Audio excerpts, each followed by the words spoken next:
Olá, eu não sei se eu digo bom dia, boa tarde ou boa noite. Agora é boa tarde, mas vocês vão assistir a gente, não sei exatamente em que horário. De qualquer maneira, nosso coração deseja um bom tudo para vocês. Eu sou a Valéria, a gente está falando de novo saúde e bem-estar, um outro bate-papo. E hoje, mais uma pessoa especial, como todas, a gente vai falar com o Eduardo Oliveira. Ele é um economista que tem tudo a ver com saúde e bem-estar, sabia? E ele vai contar por quê. Eduardo, muito bem-vindo, muito grata por aceitar nosso convite, dedicar seu precioso tempo a essa nossa conversa. E aí, como é que saúde e bem-estar tem a ver com economia? E que você conta pra gente sobre isso? Maravilha. Valéria, primeiro também agradecer pela oportunidade, né, de compartilhar aí informações.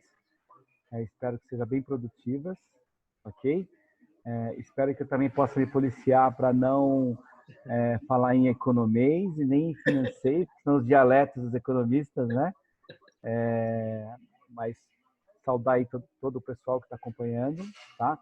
Valéria, tem tudo a ver, na minha opinião. Na medida em que você tem uma relação saudável com o dinheiro, na medida em que você consegue estabelecer um relacionamento com o dinheiro, que ele vai te proporcionar as melhores coisas da vida, né? E esse relacionamento seja saudável, eu acho sim que tem tudo a ver com bem-estar, tá? Algumas pessoas, infelizmente, não têm uma boa relação com o dinheiro. Então, eu costumo dizer que o dinheiro ele tem uma capacidade grande de, às vezes, comprometer relacionamentos, comprometer paz espiritual, comprometer sono, né? Comprometer produtividade no trabalho. Então, infelizmente, ele exerce um poder muito grande sobre as nossas vidas. Então, quando a gente decide e quando a gente consegue ter uma relação com ele, onde ele é o seu escravo, como eu costumo brincar, e você é o senhor dele, aí tudo funciona bem e aí ele consegue agregar certamente bem-estar para a sua vida. Muito bem, achei bem interessante essa sua abordagem, é mesmo, porque às vezes parece que a gente tende a se escravizar ao dinheiro, né? Parece que a gente vive em função do dinheiro, quando bem colocado por você, muito bem colocado por sinal, obrigada. É o contrário. Nós é que temos que administrar o dinheiro e colocá-lo a nosso serviço muito bem. E aí eu te pergunto, como é que a gente faz isso? Eu acho assim, Valéria, primeiro colocando ele no lugar dele, Ah, né? O dinheiro não é a coisa mais importante da nossa vida. Ele é um meio que proporciona muitas coisas interessantes para a nossa vida, né? O dinheiro que proporciona qualidade de vida, viagens, né? A forma com que a gente mora, com que a gente se alimenta, com como a gente se desloca, né? Os lugares que a gente eventualmente quer conhecer no mundo, mas ele não pode ser a coisa mais importante da vida, né? Ele tem que ser um meio importante para você conquistar tudo isso, tá? Então, a primeira coisa que eu costumo dizer é você colocá-lo no lugar que ele tem que ser colocado, no lugar merecido, né? E não acima de tudo, acima de todos, né? Quando você consegue fazer isso, você consegue ter essa relação com ele, o próximo passo é você usar o dinheiro a seu favor. E como que você usa o dinheiro a seu favor? Fazendo planejamento, né? O grande segredo que eu vejo para conquistar algumas coisas, e principalmente aquelas que te trazem qualidade de vida e bem-estar, é você planejar, né? Então, o melhor caminho é sempre planejar, acumular para conquistar, né? Ah, mas de que jeito não é saudável? O jeito não saudável, Valéria, e que infelizmente muita gente usa e aí acaba se tornando escravo com ele, acaba dele e acaba tendo uma relação ruim com ele, é o que a gente chama em economia de estar alavancado, ou seja, você conquistar as coisas de forma financiada, ah, né? Você pagar juros para comprar alguma coisa, né? Então comprar de forma nenhuma é ruim. O dinheiro, inclusive, ele tem que ter esse papel de proporcionar coisas boas para a gente. Mas quando a gente resolve não acumular, não planejar para ter, quando a gente não tem paciência para esperar, quando nós somos imediatistas e a gente pretende trazer isso antes, fica caro. Por que fica caro? Porque a gente compra uma coisa, pode ser um carro, pode ser uma casa, pode ser um televisor, pode ser uma viagem, e aí você acaba pagando, às vezes, muitas viagens, muitas casas, muitos carros e muitos televisores. Então, isso ele não é saudável porque você acaba utilizando mais dinheiro, né, para fazer menos coisas que você gostaria de conquistar. Então, o primeiro passo é não pague juros, né? Acumule, né? Tem uma máxima na economia que diz que você pode escolher entre pagar juros ou receber juros, que a gente chama aluguel do dinheiro. Então, principalmente, dependendo do país onde você está, mas, por exemplo, vou citar o nosso país, que é o Brasil, o aluguel do dinheiro é muito caro, né? Então, financiar as coisas no Brasil custa muito caro. Diferente de grande parte, às vezes, de países de economias mais robustas, de países mais desenvolvidos, você financiar, as taxas são mais convidativas. Então, às vezes, vale a pena você financiar em 10, 15, 20 anos, seja um imóvel, um televisor, um carro, ou uma viagem, alguma outra coisa. A questão é que, falando especificamente do Brasil, fica muito caro financiar. E aí você paga muito por isso. Então, você tem um dispêndio de recursos muito maior do que aquele que você teria se tiver paciência para esperar, para conquistar. Então não tem que ser agora, né? Às vezes não tem que ser agora. A maioria das vezes, talvez, né? Eu acho que a gente tem meio que essa cultura. Eu posso estar enganado, Eduardo, mas me parece, às vezes eu sinto assim. Eu vivi a época da hiperinflação. Você acha que isso pode ter sido uma cultura que a gente trouxe para os dias de hoje, que não se aplica mais? Que naquela época, eu bem me lembro, se você não comprasse hoje, amanhã custava muito mais, né? Será que a gente ficou meio que com aquilo condicionado e a gente ainda pratica as coisas da mesma maneira que praticava ali, quando hoje não é mais assim, não pode mais ser? O que você acha? Tem a ver ou eu estou errada? Não, tem a ver sim. Eu acho que tem a ver porque nós convivemos muito tempo com uma inflação alta, né? Nós convivemos muito tempo com uma economia que não era sólida, que não era estável, né? E isso trouxe alguns temores, né? Então, eu me lembro muito bem dessa época, né? Que nós íamos realmente para o supermercado e se você chegasse meia hora depois, tinha um rapazinho lá, uma mocinha colocando etiqueta nova. Então, você recebia o salário de manhã e corria para fazer as coisas, porque aí o dinheiro acabava sendo depreciado a minuto, né? Então, concordo com você plenamente. Eu acho que a gente conquistou lá durante o Plano Real, né, a estabilização da economia, mas acho que ficaram resquícios, né? Essa coisa do medo. Mas eu acredito, Valéria, que não seja só isso. Eu acho também que tem a ver com o sentimento do imediatismo, né? Nós, principalmente brasileiros, nós somos tidos como um povo que não tem muita paciência para esperar as coisas. A gente não tem paciência para planejar a compra de um bem, a gente não tem paciência para planejar a apostadoria, e eu não estou dizendo de parar de trabalhar, mas parar de depender do trabalho, do dinheiro, viver o que a gente chama de renda passiva, né?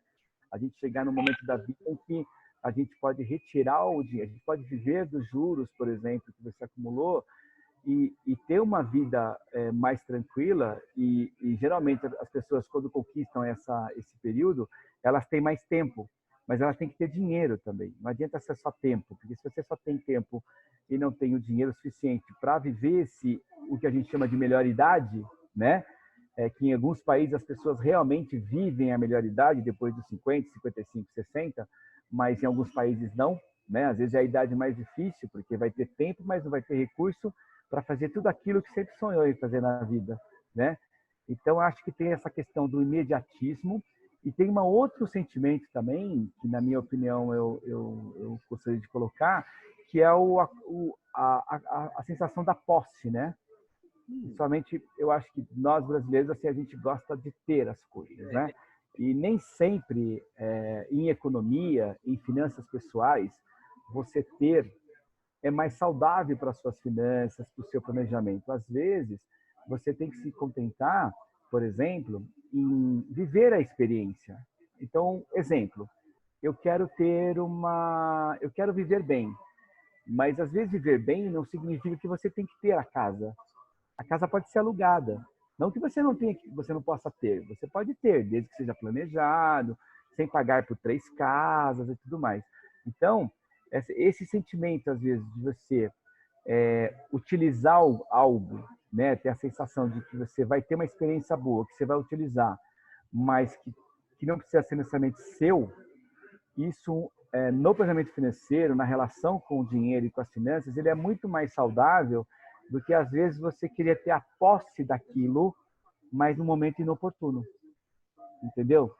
Então, eu acho que esse sentimento, principalmente no Brasil, do imediatismo e o sentimento de posse, de querer ter tudo aquilo, isso atrapalha bastante, tá? E isso leva, Valéria,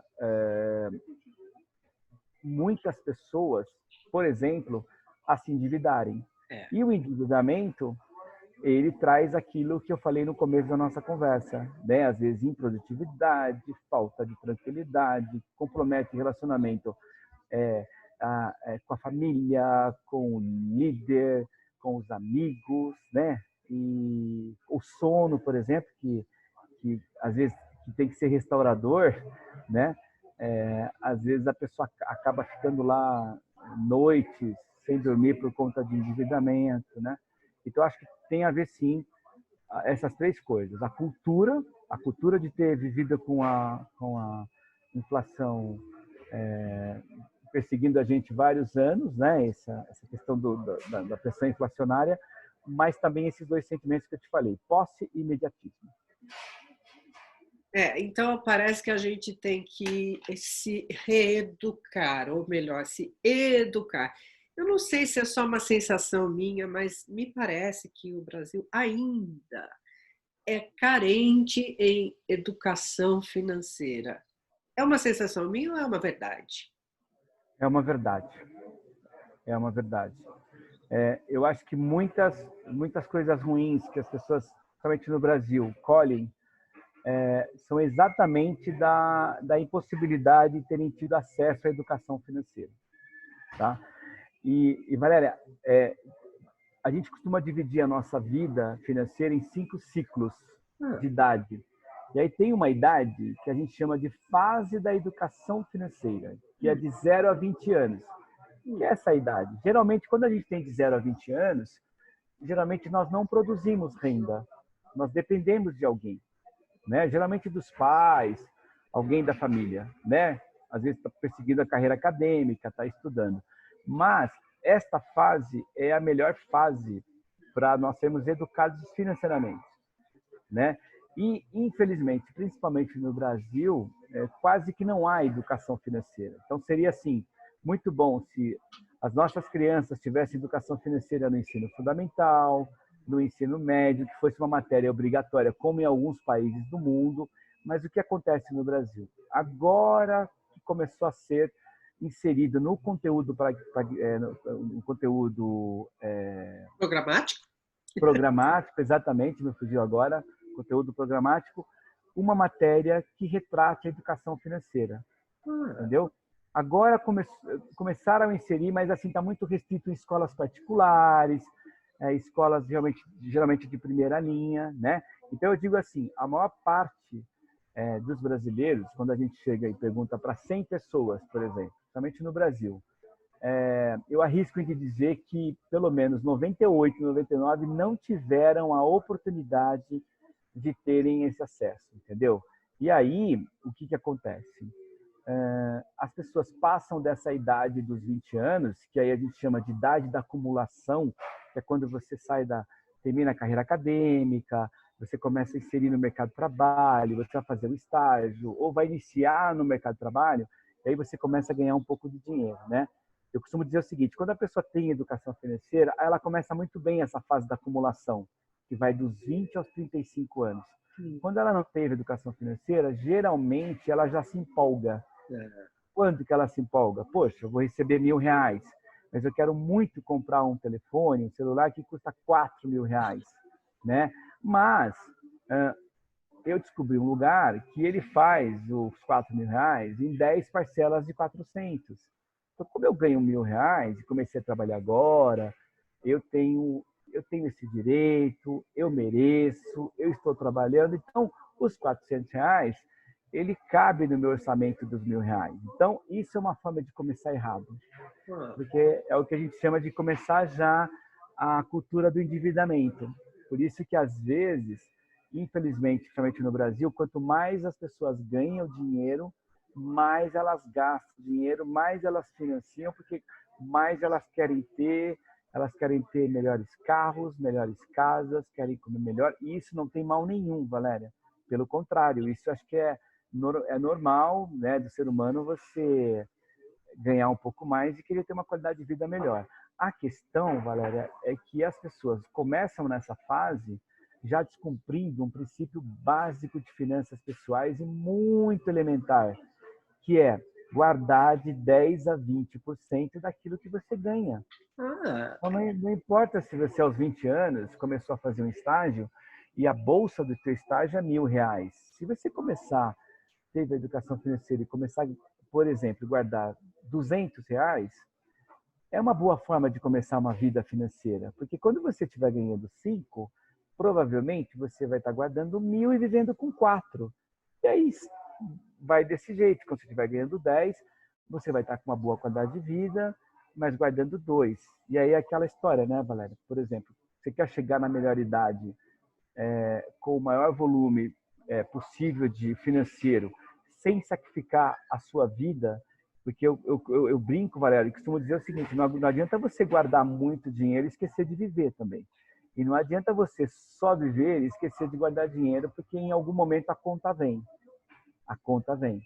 Então, quando você começa bem essa questão da educação financeira, e principalmente a partir dos 20 anos, que é a idade da acumulação, você começa a guardar e respeitar esse princípio básico, que é guardar de 10 a 20% do que você ganha, aí o que você vai conquistar?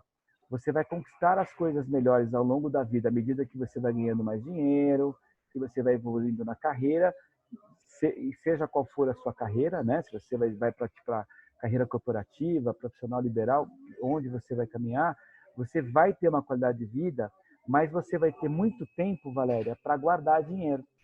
E aí, quanto mais tempo você tem para guardar dinheiro, maior a possibilidade de você chegar lá na frente, aos 50, aos 55, quando a pessoa às vezes quer mudar de profissão, quer fazer as viagens que ela não fez, quer aprender um instrumento, quer dizer, fazer tudo aquilo que ela não tinha tempo, né? Mas que agora tem dinheiro, né? Então, vai ficar mais fácil, Valéria, se você começar mais rapidamente. O que acontece, infelizmente, com a maior parte, pelo menos, dos brasileiros? Ou começa tarde demais, ou não começa, entendeu? E aí, eu prometo que eu vou tentar falar coisas mais agradáveis, porque economista, às vezes, e planejador financeiro, a gente fica com a mão coçando para colocar algumas estatísticas, mas eu queria colocar para você e para as pessoas que estão aí nos vendo, nos acompanhando, dizendo o seguinte, Valéria, o dinheiro tem tanto poder sobre as nossas vidas, infelizmente, que, para você ter uma ideia, no Brasil, Valéria, a cada 10 pessoas que se aposentam, 9 vão depender da família, vão depender do governo e reduzem a qualidade de vida, porque reduzem o volume ganho que eles ganharam ao longo da vida. Apenas uma pessoa vai conseguir ter a independência financeira, que é uma coisa tão sonhada pelas pessoas que produzem, que trabalham e tal. Apenas uma pessoa. Por quê? Simplesmente porque ao longo desses ciclos da vida financeira, que são 5, desprezaram essa questão da poupança, de viver bem, utilizar o dinheiro, mas também guardá-lo. Nossa, essa é uma dica super preciosa que eu acho que quem ouvir aqui deve anotar, deve guardar, deve fazer qualquer coisa e começar a praticar, porque realmente essa dica a gente não escuta todos os dias em todos os lugares. Tem um economista experiente aqui, um consultor em finanças pessoais, que sabe o que está falando. Ele sabe o que está falando. Eu não aprendi nada disso. E aqui no Brasil eu posso até estar enganada, mas talvez pelo país ser, entre aspas, ainda novo, se comparar com o velho continente, com a Europa, a gente ainda tem que fazer uns ajustes na nossa cultura, né? Então tem meio que um, entre aspas, novamente, um certo infantilismo. A gente tende a ser um pouco dependente das ações governamentais e achar que a aposentadoria que teria que ser maior, uma série de coisas que, na verdade, não são exatamente o que nos faz chegar a uma situação de bem-estar estável, não é? Exatamente. Não é? Então, Com assim, certeza. não é? Então, assim, Com que certeza. me parece, Eduardo, eu posso estar enganada, me parece que a gente tem que deixar as falsas crenças, os falsos paradigmas, os hábitos que não são mais saudáveis, né? E começar a assumir as rédeas da nossa própria vida, cada um da sua, e pensar o que eu quero para daqui a X anos. Independência financeira. Não importa se ganha R$ 500 por mês, não importa se ganha 50 mil por mês. É um hábito, é uma coisa que tem que ser feita como você colocou, não é? Tá certo? Ou eu falei tudo? Certinho. Não, tá certinho.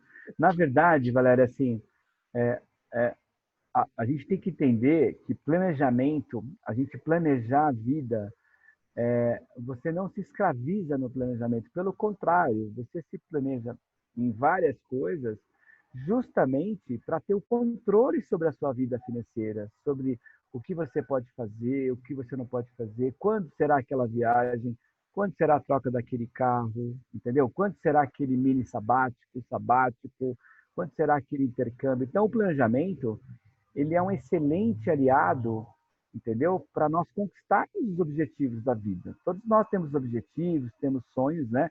E muitas pessoas têm um certo temor, assim, de fazer o planejamento, porque elas acham o contrário. Elas acham que o planejamento vai escravizá-las, vai podá-las, né? Fazer com que elas deixem de fazer as coisas, entendeu? Mas é muito importante fazer. E se a gente olhar para o mundo, como você falou, nós somos ainda jovens, né? A nação brasileira ainda é jovem. Você pega, por exemplo, a filosofia oriental, você pega uma parte da Europa, é, eles apreciam a qualidade de vida, a cultura, mas eles pensam lá na frente, né? Eles têm aquele olhar para o futuro, para ter o melhor da melhor idade, poder usufruir o máximo, né?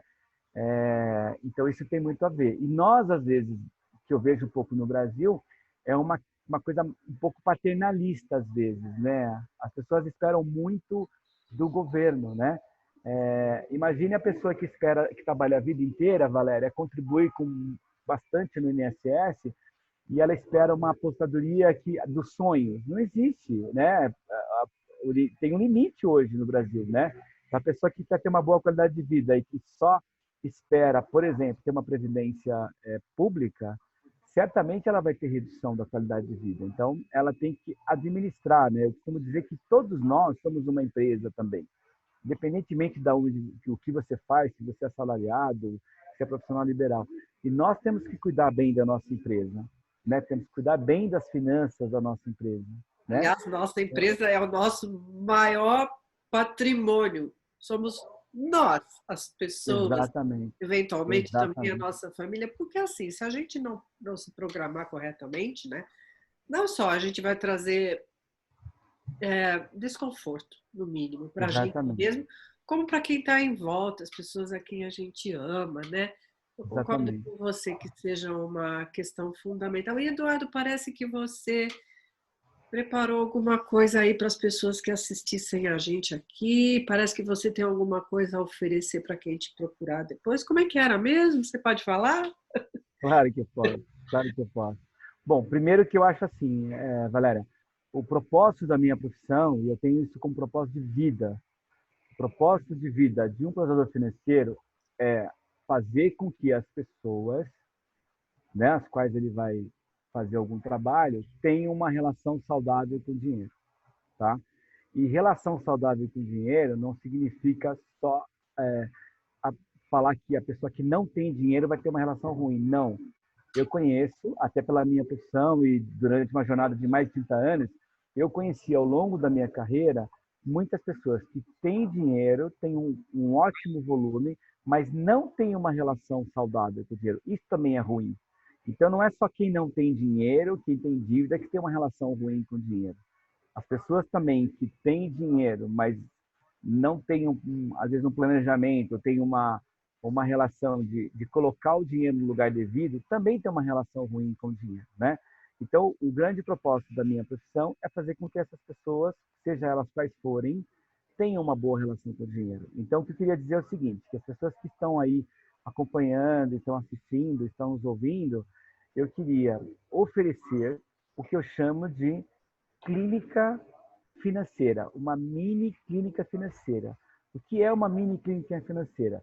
Serão 30 minutos, tá, de uma conversa comigo, ok? É uma conversa personalizada, onde eu gostaria de entender, por exemplo, dessas pessoas, primeiro, como é que está a relação delas com o dinheiro. Elas estão felizes com a relação que elas estão tendo com o dinheiro, né? Primeira coisa. E entender um pouquinho, Valéria, de alguns indicadores. Então, como elas estão se relacionando com receita, despesa, se elas estão conseguindo guardar, se elas só gastam, se eventualmente estão com endividamento. Então, assim, essa conversa de 30 minutos tem esse objetivo, tá? De eu fazer esse papel que eu brinco às vezes, que é como se fosse um médico das finanças, de Verdade. entender, é como se essas pessoas que vão ter esses 30 minutos pudesse me passar alguns indicadores, entendeu? E aí, no final dos 30 minutos, que eu chamo de mini clínica, eu vou dar um direcionamento, vou fazer primeiro um diagnóstico daquilo que, da minha experiência, eu acredito que sejam pontos que precisam ser melhorados, tá? Eu falo pelo menos uns 5 pontos que precisam ser melhorados e, principalmente, 5 pontos que precisam ser priorizados na vida financeira dela, se ela quer mudar o jogo, se ela quer ter uma relação mais promissora, uma relação mais saudável. Então, são 30 minutos de conversa personalizada. Então, Eu acho que presente? Isso é um presente então, que isso é um presente que eu faço com muito prazer e também eu acho que é uma forma de recompensar quem está nos assistindo, quem está nos ouvindo e dando privilégio também, né? Então, é uma forma de eu retribuir, tá bom? Um muito convite grata. e vou fazer isso com muito prazer. Essas conversas, Valéria, por mais curtas que elas sejam, pela minha experiência de anos, elas costumam ser muito transformadoras, positivamente, tá? Eu não tenho E dúvida disso. Eu conheço então seu trabalho, eu e a sei que pessoa só vai ter que investir 30 minutos, tá? Só vai ter que estar transmitido para bater um papo comigo. é um grande investimento. Eu tenho certeza de que uma conversa com você, é, vamos colocar entre aspas, pode salvar vidas. Exatamente. Eu costumo dizer, Valéria, que eu já vi muitos filmes durante a minha carreira. Felizmente, muitos filmes com final feliz, tá? Isso. Só precisa ter engajamento, precisa ter vontade, em alguns momentos tem que ter a disciplina, entendeu? Mas costumam ser conversas, para mim, sempre são muito produtivas e sempre são muito agradáveis, porque eu falo com a pessoa desses 30 minutos do que eu mais gosto de fazer. Eu poderia ficar aqui, por exemplo, é claro que você não vai permitir, porque nós temos limite e a gente tem uma série de outras coisas, mas eu poderia falar aqui horas e horas, porque o dinheiro ele tem essa, né? Ele exerce essa questão toda sobre as nossas vidas e é muito interessante falar sobre isso, né? Sobre Eu acho, planejamento. eu acho que o que você faz é uma coisa assim que é transformadora em termos do universo em que a gente vive mesmo. Principalmente, como a gente já falou, no Brasil, que a gente tem uma questão a ser trabalhada de base, de infraestrutura, né? A nossa orientação financeira é precária. Então, acho que o trabalho que você faz é mesmo de alguém que está retribuindo o universo por tudo que você vem recebendo. Eu acho isso uma grande... Nem sei como dizer, só tenho a agradecer a você. E agora a gente tem ainda um tempinho bem curtinho, né? Que pena. Eu queria ficar aqui falando com você ainda horas. A gente poderia Eu ficar aqui. também, eu nem vi o tempo passar, porque a gente está falando de um assunto, né? A gente está falando de bem-estar, né? Quem não quer né, ter um bem-estar, entendeu? Quem não quer estar bem fisicamente, emocionalmente, mentalmente, né? Então, é um assunto Nossa. muito agradável, assim. Eu, pelo menos, assim, eu nem vi o tempo passar, viu, Valéria? Nem Sinceramente. eu. Então, aí a gente tem 5 minutinhos. Eu queria que você usasse esses 5 minutinhos. Primeiro, eu quero te agradecer mais uma vez. Eu quero agradecer as pessoas que nos ouvem aqui. Eu quero agradecer as pessoas e pedir a elas que recebam essas pérolas de amor que o Eduardo está derramando sobre vocês, tá? Recebam com amor também e façam assim uso desse presente que ele está oferecendo. É um grande presente, eu posso garantir. Eduardo, agora é com você. Um pensamento, uma sugestão, o que você tem para dizer agora nesses 5 minutinhos que a gente ainda tem? Eu primeiro eu quero reforçar que o dinheiro realmente, a gente querendo ou não, ele exerce um poder muito grande sobre as nossas vidas, tá bom? Você tem condições de definir que papel você quer determinar que ele tenha na sua vida, tá? Eu acho que isso é muito importante a gente ter essa consciência e primeiro, saber o papel que ele exerce na nossa vida e, principalmente, definir o papel que nós desejamos que ele tenha na nossa vida. E aí, você definindo isso, o caminho para você, na minha opinião, para que você tenha uma relação saudável, é realmente realizar o planejamento financeiro. Tá? Eu acredito bastante no planejamento, e não só no financeiro, no planejamento também de outras coisas que a gente faz na vida, né? Quando a gente faz um planejamento, eu costumo dizer, costumo brincar que a gente erra menos, É verdade. né? Não é que não vão acontecer adversidades nas nossas vidas, não é que não vai acontecer imprevistos, mas com o planejamento, Valéria, eu acredito que estaremos mais preparados para enfrentar as surpresas da vida, né? As adversidades da vida, né? De vez em quando nós somos pegos, né? Agora mesmo estamos vivendo 4, 5 meses de pandemia e que eram inimagináveis, né? Jamais podíamos imaginar que o mundo praticamente, não só a economia, mas que o mundo ficasse diferente, que ficasse um pouco inativo. Então, veja a importância de que a gente também tenha preparação, não só psicológica, mas preparação de vida, mas também preparação financeira para enfrentar essas, essas adversidades e essas surpresas que às vezes a vida coloca ao longo da nossa Nos trajetória, ensina, né? Ela nos ensina. daquilo, daquilo que nos ensina. E a outra coisa é dizer que planejamento ele não é para escravizar, ele liberta, né? Ele nos dá a sensação daquilo que nós podemos fazer agora, daquilo que nós podemos fazer no meio, no tempo médio e aquilo que a gente pode fazer que tem que esperar um pouquinho mais, mas que vai valer a pena. Eu acho que é esse o caminho, tá? E também foi um grande prazer participar. Obrigado pelo convite, tá bom? Desejo muita saúde, não só física, emocional, psíquica para as pessoas que estão acompanhando a gente, mas também muita saúde financeira, tá? Porque Obrigada. de uma certa forma, né, tá interligada, né, Valéria? Tudo, Essas coisas. tudo tá ligado.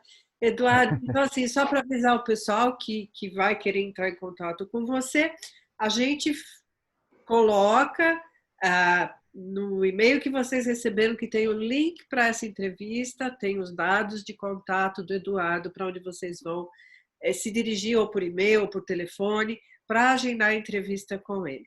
Nós temos que dizer tchau. Que pena! Tudo que é bom tem o tempo, claro, por isso é que é bom, né? Se ficássemos muito, muito, muito tempo, deixaria de ser bom.